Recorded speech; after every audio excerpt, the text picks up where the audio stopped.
Good day mga ka-CRT! Welcome again to our channel. I'm going to illustrate the calculator technique using Canon 789 SGA Edition 2 in solving the determinants of a 5 by 5 matrix. Let us take this example. Find the determinants of this 5 by 5 matrix. As you will observe in this calculator, Canon F789 SGA Edition 2, if you press mode and go to option 7, the matrix,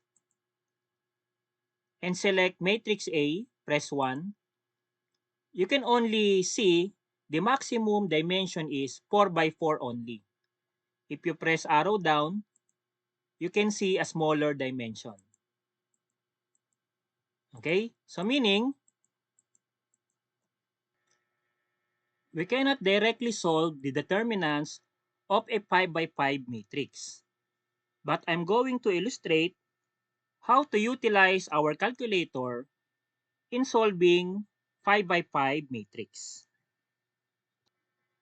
In solving 5 by 5 matrix, using our calculator, we need to convert this to 5 different 4 by 4 matrices. So it means we have 5 cycles in solving 4 by 4 to obtain the result of the determinants of the 5 by 5 matrix.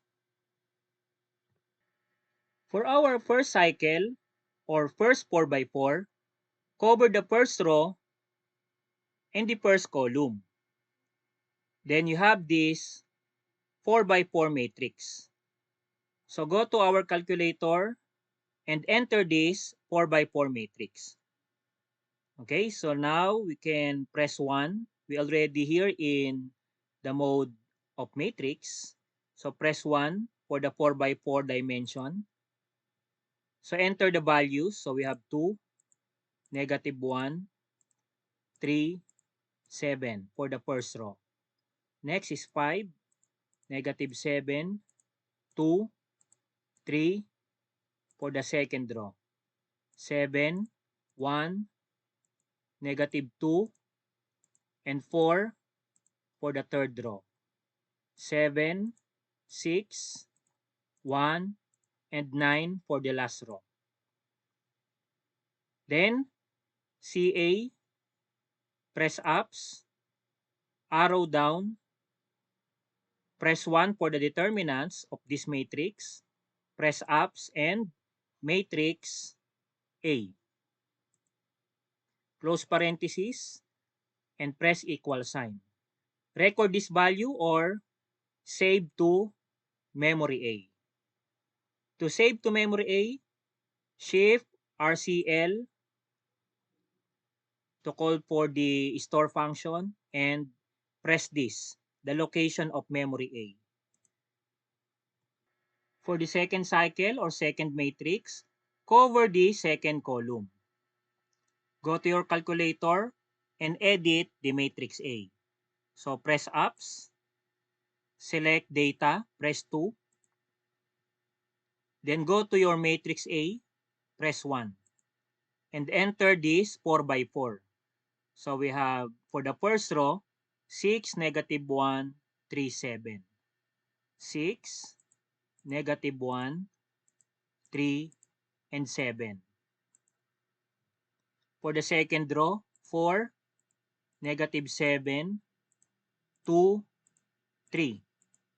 Third row, negative 3, 1, negative 2, and 4. Last row, 2, 6, 1, and 9. Press CA, press ups, arrow down, press 1 for the determinants, press ups, press 3 for the matrix A, close parenthesis, and press equal sign. Then record this value or store to memory B.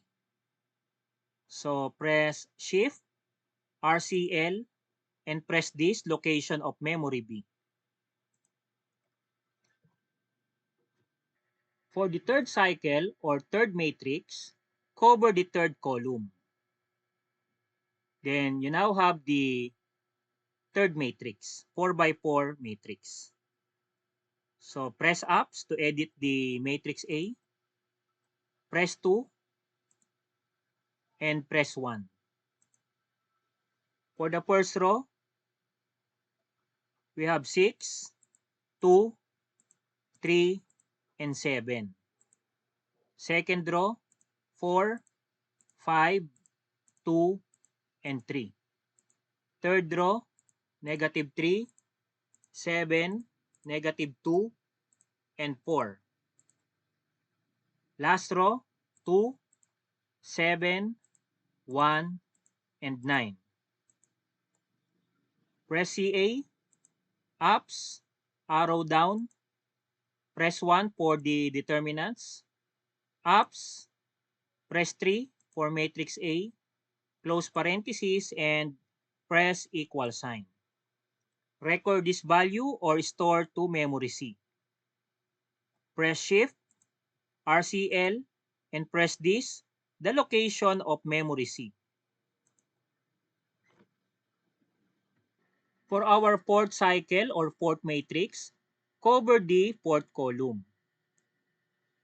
Then enter the 4 by 4 matrix in our calculator. Press ups, press 2 for the data, press 1 for matrix A, and enter these new values of 4 by 4 matrix. So we have 6, 2, negative 1, 7. Next is 4, 5, negative 7, and 3. Negative 3, 7, 1, and 4. Last row, 2, 7, 6, and 9. Press CA, ups, arrow down, 1, ups again, press 3 and close parenthesis, press equal sign. So this is the value of the determinants for our fourth matrix. Record this value or store to memory D. Press Shift, RCL, and press this for the location of memory D. For our fifth cycle or last cycle, cover the fifth column and enter this 4 by 4 matrix. Press ups, press 2, press 1, and enter 6, 2, negative 1, and 3. Next is 4, 5, negative 7, and 2. Next is negative 3, 7, 1, and negative 2. 2, 7, 6, and 1. Press CA, ups, arrow down, press 1, ups again, press 3 for matrix A, close parenthesis, and press equal sign. Record this value or store to memory E.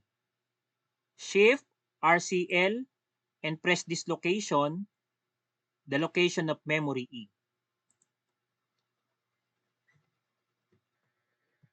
And for our final step, we will be using the first row. And take note of this alternating sign. You have to apply this. Okay, so press CA, then press 1, multiply this by the value in memory A. So times recall A. Then for this next element, 3, we have negative 3 because of the sign convention. So negative 3 times the value in memory B. So RCL, then memory B. Next element is 5, then the sign convention, plus, so plus 5 times memory C. Then negative 2 with another negative, so we have plus 2 times memory D.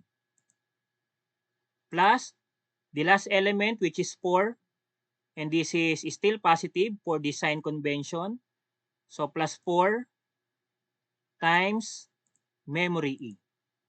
Press equal sign, and this is equivalent to negative 3,320, the same with the key answer indicated here. So I hope you understand the cycles in solving the 5x5 matrix using our calculator, Canon F789 SGA Edition 2. For this 5x5 matrix, this will serve as your practice problem. So try the procedures discussed earlier to solve for the determinants of this 5x5 matrix. And for your reference, the answer is negative 1,314. And that's all for our calculator technique using Canon 789 SGA Edition 2 in solving the determinants of a 5x5 matrix. See you in our next video tutorial.